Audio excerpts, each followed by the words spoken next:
Salut à tous, dans cette vidéo je vais vous parler matériel pour enregistrer son vol. Je pense que tout pilote devrait profiter de cette technologie parce que pour pouvoir débriefer son vol en utilisant des outils audio et visuels, c'est super intéressant. C'est super intéressant notamment pour les élèves pilotes. Alors on va commencer tout de suite par un premier outil, c'est l'application Air Navigation Pro. Donc outre les fonctions que tu as avant le vol ou pendant, tu as aussi les fonctions après le vol. Tu as par exemple l'enregistrement de ta route. En fait l'application va mémoriser tes coordonnées GPS, de cap et d'élévation, puis de retour au sol tu vas pouvoir rejouer ton vol avec ta carte ou en 3D, ce qui est super pour débriefer avec ton instructeur par exemple. Tu peux te remémorer ton vol en te rappelant quelle partie a été plus ou moins simple, ce qui s'est passé à la radio quand tu étais vertical de tel ou tel terrain ou tel point VFR. Tu peux envoyer ta trace GPS à n'importe qui, par exemple à tes amis si tu veux briefer un vol et tout, ou ton pote qui sait pas trop comment rentrer dans le circuit de Logne ou de Toussus en région parisienne par exemple. Bref, c'est top. Et si les aéroclubs se modernisaient, je pense que ça serait vraiment bénéfique pour la progression de leurs élèves. Le lien de l'application est en description de vidéo. Bon, ça c'était la partie software. Maintenant, on va passer au visuel. Puis on finira par l'audio. En visuel, c'est quoi le but ?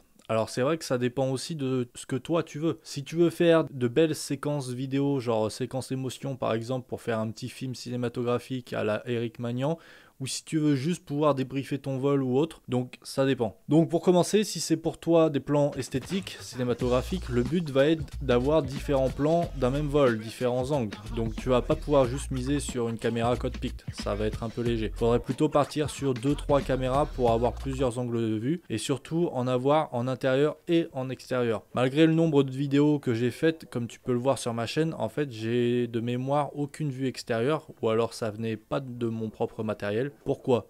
Parce que j'étais jeune pilote, qui plus est en aéroclub, et que je pouvais pas me permettre de faire des essais foireux à coller des GoPro un peu partout sur la voilure et risquer quoi que ce soit. Donc je me limitais à utiliser des ventouses ou des supports-têtes en intérieur. Maintenant, l'autre scénario, c'est que si tu en parles à ton instructeur ou président d'aéroclub, qui sont pas bêtes et que tu leur dis ce que tu veux faire de tes séquences vidéo, alors pourquoi pas trouver une solution ensemble ? Maintenant, c'est devenu assez répandu de vouloir filmer ses vols, donc c'est plus compréhensible qu'avant. Il y a encore 10-15 ans, se ramener avec une GoPro en aéroclub, c'était un petit peu chelou. Bref, tu l'auras compris, pour avoir de beaux plans, tu peux essayer de mettre une caméra style GoPro en bout d'aile, c'est la base, dans le cockpit, en facecam pour qu'on voit ta jolie bouille, et une caméra portative que tes passagers par exemple puissent manipuler. Et puis ensuite, libre à ta créativité, tu as déjà plein d'exemples sur YouTube. Tu as par exemple la chaîne YouTube Speed Jojo qui est sympa, Pierre le Parrain, avec qui j'ai déjà fait un vol, et 10 pilotes et accessoirement ma personne. Tu as aussi la prise de vue spécialement pour le débriefing de ton vol. Alors là, une seule caméra suffit mon copain, et ça va pas être face à ta grosse tête, mais plutôt face au tableau de bord. Le but étant de voir les cadrans et devant l'avion. À partir de là, si tu as une bonne résolution, c'est nickel. Tu pourras débriefer entièrement ton vol, tu auras tous les paramètres de ton avion à l'écran. Tu pourras par exemple revisualiser l'amorce de décrochage, virage engagé, voir si ta procédure IVV est propre et fluide, panne en campagne, checklist d'urgence, bref, la totale, tu payes un vol et tu as le bénéfice de plusieurs vols en pouvant revisualiser la vidéo chez toi au calme et apprendre de tes erreurs. Mets un pouce en l'air pour les astuces que je te donne, si ça te plaît, abonne-toi, c'est gratos et la chaîne en a besoin. Allez, je switch en facecam, ça ira plus vite. Donc je vais vous parler de la caméra que j'ai quasiment le plus utilisée dans mes vidéos, vous l'avez sûrement vu. GoPro Session, la première, donc ça devient un dinosaure, hein, mais GoPro Session, en fait je dirais que c'est ce qu'il y a de plus compact, surtout à l'époque où c'est sorti. Une caméra vraiment petite, vraiment légère, batterie intégrée, tout ce que tu veux, salade tomate oignon, et avec le support tête. C'est hyper pratique parce que tu la sens quasiment pas, ça passe partout, c'est centré, contrairement à la GoPro qui est la GoPro standard qui a l'objectif décentré, mais bon ça joue pas à grand chose. Mais elle est vraiment petite, vraiment cool. Par contre la batterie est interne. Donc tu peux pas la changer, tu peux même pas la switcher avec une autre. Mais c'est vraiment une caméra qui a un bon rendu et qui est très légère. Et niveau tarif, elle était quoi à l'époque où je l'ai acheté, elle était à 160 € d'occasion, un truc comme ça, 140, un truc comme ça doit se trouver pour que dalle, ça doit se trouver pour 30 €, même pas, je pense. D'occasion, donc meilleur rapport qualité-prix, je dirais, pour avoir un truc simple et surtout pour, comme je vous ai dit précédemment, filmer le tableau de bord, quoi. Ça va être le plus simple parce que vous avez à l'écran ce que vous avez regardé avec vos propres yeux, donc en fait La caméra est forcément bien cadrée. Il suffit de l'ajuster une fois qu'on a pris le coup, ça c'est bon. Un dinosaure, un vrai dinosaure pour le coup. Première GoPro, alors c'est pas la toute première, mais c'est la première HD, la GoPro Hero pour ceux qui connaissent. Bon, je vous reparlerai du matos comme ça si vous voulez dans une autre vidéo un peu plus cool. Là, le but c'est de vous dire de quoi vous avez besoin pour vous enregistrer vous. Donc mon matos, à la limite, on pourrait en parler en live. Donc ça, c'est l'aspect caméra. Il y a une caméra, la plus importante, je dirais. Elle est dans la BM parce que comme je vous avais dit dans une autre vidéo, elle me sert de caméra de surveillance. C'est une caméra 360, la Gear VR. Non, la Gear, comment elle s'appelle déjà? Elle s'appelle la Gear 360 et ça faisait partie du package. En fait, ça se combinait très bien avec le casque de VR que je vous ai montré la dernière fois, le Gear VR. Ça faisait un setup complet et super cool. Tout était fait par Samsung. Et bref, donc la caméra elle marche bien, c'est pas ce qui se fait de plus haut en résolution, elle est en dessous de la GoPro, je sais plus comment elle s'appelle, la grosse GoPro toute moche là qui filme à 360, plus faible que la Insta360 aussi, mais celle-là c'était une pionnière dans le genre en fait, ça a été une des premières caméras 360 compactes comme ça et elle était super. Elle marche quand même, hein, si vous regardez mes vidéos, bon voilà, faut pas trop zoomer. Mais sinon, le rendu est correct. C'est une caméra 4K. Hein, pareil, c'était une des premières caméras comme ça portatives 4K. Tu as deux lentilles, d'à peu près 2K respectifs. Et du coup, bah, ça marche plutôt bien. Et l'intérêt, en fait, avec une caméra 360, je vais finir là-dessus sur les caméras. Parce qu'après, il vous suffira d'expérimenter vous-même. Le gros intérêt des caméras 360, et je pense que ça va être de plus en plus le cas, de toute façon, ça se retrouve de plus en plus sur YouTube et compagnie, c'est qu'en fait tu filmes tout en même temps. C'est-à-dire que tu n'as pas besoin de te dire est-ce que je filme l'aile gauche, droite, en haut, en bas, est-ce que je filme mon nez, tu vois. Là en fait tout est filmé en même temps et c'est à toi en post-prod ensuite de choisir ce que tu veux montrer. Alors non seulement voilà il y a cet intérêt là, mais en plus l'autre intérêt c'est l'immersion. Et donc c'est top au niveau immersion parce que t'as des transitions qui sont juste des rotations et tout, c'est super. Et l'autre intérêt aussi, c'est que quand tu le mets au bout d'une perche ou au bout d'une aile, tu mets par exemple sur une perche au bout de l'aile, à peu près à 1 mètre de distance de l'aile, ou tu sais que tu la mets en hauteur dans ton sac à dos, tout ça, bon, pour ceux qui ont déjà vu, bah en fait c'est l'effet de, comment on peut appeler ça, de distance avec le sujet. Et tu as vraiment l'impression que c'est une caméra qui flotte à côté de toi.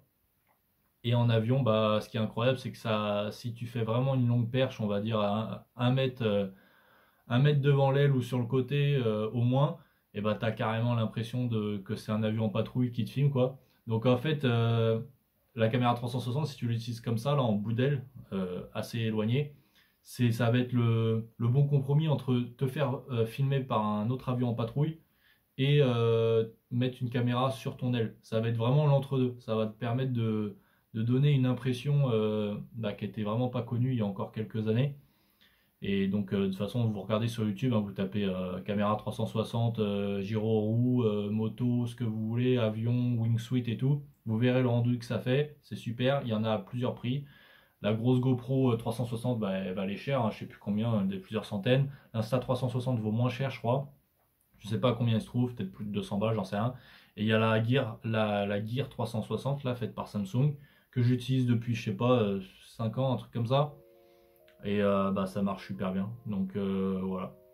Donc ça c'était pour l'aspect vidéo. Je vois que je viens d'enregistrer 6 minutes encore. Donc je passe à l'aspect audio qui va être très simple. Donc là je vous propose pas de câble PA80, PA40 de je sais plus quoi. Là je me rappelle même plus des noms. Archi foireux. Je crois que je l'ai utilisé une fois. Je l'ai redonné tout de suite. C'était il y a peut-être une dizaine d'années. Archi merdique. Que des grésillements, enfin voilà, ça a jamais été, donc c'est cher, ça vaut 40 balles et quelques, ça a grésillé, c'était pas ouf, ça donnait des thunes aux constructeurs, ça en valait pas le coup. Moi je vous présente mon arme ultime pardon, qui a été vachement répandue depuis. Alors je sais pas si j'ai été le premier à l'utiliser ou pas, en tout cas moi autant où je l'utilisais, personne ne connaissait cette solution là, je l'ai un petit peu donné à droite à gauche. Bon il s'agit du micro-cravate. Ça paraît raisonnable en même temps, hein, un micro pour enregistrer ce qu'il y a dans ton écouteur, et bah tu l'auras compris, tu fous le micro cravate avec sa petite mousse qui va bien dans ton oreillette. J'ai pas de casque à portée de main, enfin j'en ai mais dans la sacoche. Tu mets ton casque, tu mets ça à peu près au niveau de ton oreille et tu fais différents tests. Tu verras que le rendu est super. Et ça vaut combien? Ça vaut le lien dans la description Amazon. Petit lien affilié, vous le prenez si vous voulez. Ça vaut même pas 10 balles. Et vous aurez un son d'une super qualité. Vous reliez évidemment ça à un enregistreur. Le plus simple, c'est votre smartphone. J'ai fait comme ça pendant des années et des années. Vous prenez l'application native Android ou de votre appareil ou peu importe. Vous faites différents tests pour pas vous retrouver en galère dans l'avion et pour pas gâcher un vol. Et vous verrez que ça marche super bien parce que c'est exactement ce que vous entendez dans votre écouteur. Alors j'ai jamais essayé avec un casque Bose ANR ou un truc comme ça. Je sais pas si le rendu est bien avec un ANR ou si ça fait un truc chelou. Normalement ça rend super bien. Donc dites-moi en commentaire si vous avez fait des tests. En tout cas, moi avec les différents casques que j'ai testés, c'est la meilleure solution. Donc voilà, je vous ai mis quelques liens. Je vais sûrement vous le mettre en commentaire épinglé et dans la description pour le matos. Et vous verrez, pour pas cher, vous pouvez vous faire un setup et enregistrer tous vos vols, débriefer. C'est hyper pratique. Ne perdez pas votre argent à recommencer votre vol 36 fois parce que vous avez mal enregistré, enfin mal mémorisé ce que l'instructeur vous dit, les machins, les trucs. Là, vous faites un vol. Si vous voyez que vous aviez eu des hésitations durant votre vol, des approximations et tout, vous savez que votre vol peut être amélioré, et vous le regardez chez vous et vous mémorisez vos erreurs, vous apprenez de vos erreurs comme ça, quoi. Donc l'audio et le visuel, c'est la base pour avoir un vol. Ensuite, comme je vous ai présenté au début, une application, du software pour enregistrer votre trace GPS, les élévations, les machins. Alors là, ça vous fait un package, un vol vraiment complètement enregistré et ça vous permet de revivre complètement le vol, quoi. C'est ça qui est top. Voilà les petits gars, j'espère que cette vidéo vous a plu. Ça a été un petit condensé de mon setup, du setup que je peux vous proposer. On va dire entrée de gamme rapido, c'est tout, de quoi enregistrer votre vol dès le prochain vol en fait. Vous prenez tout ça. Si votre prochain vol est dans une semaine et quelques, vous avez le temps de tout prendre et d'enregistrer. Et voilà les gars. Moi je vais vous dire à bientôt. J'ai reçu mon Pimax 8K+. Donc j'ai fait un seul petit vol sur ce Flight Simulator, une grosse tuerie. T'as l'impression d'y être vraiment. J'ai fait un vol en patrouille à côté d'un baron. C'était incroyable, quoi. Vraiment, t'as vraiment l'impression d'y être. Donc là je suis en train de continuer mon petit projet. J'améliore mon setup PC. Je peaufine mes réglages, machin, je fais un truc correct et je vais dans les premiers aéroclubs autour de moi proposer. On va voir si les gens sont réceptifs, on va voir si les élèves kiffent ça, si l'instructeur du coin et le président de l'aéroclub sont réceptifs à la technologie du truc, parce que moi je trouve ça absolument incroyable. Et le slogan, ce sera peut-être c'est l'hiver, continuez à voler en VR, tu vois. Bref, voilà, je vais vous tenir au courant. N'oubliez pas de vous abonner, lâcher un like. Me dire en commentaire ce que vous en pensez. Et moi, je vous dis à bientôt tout là-haut.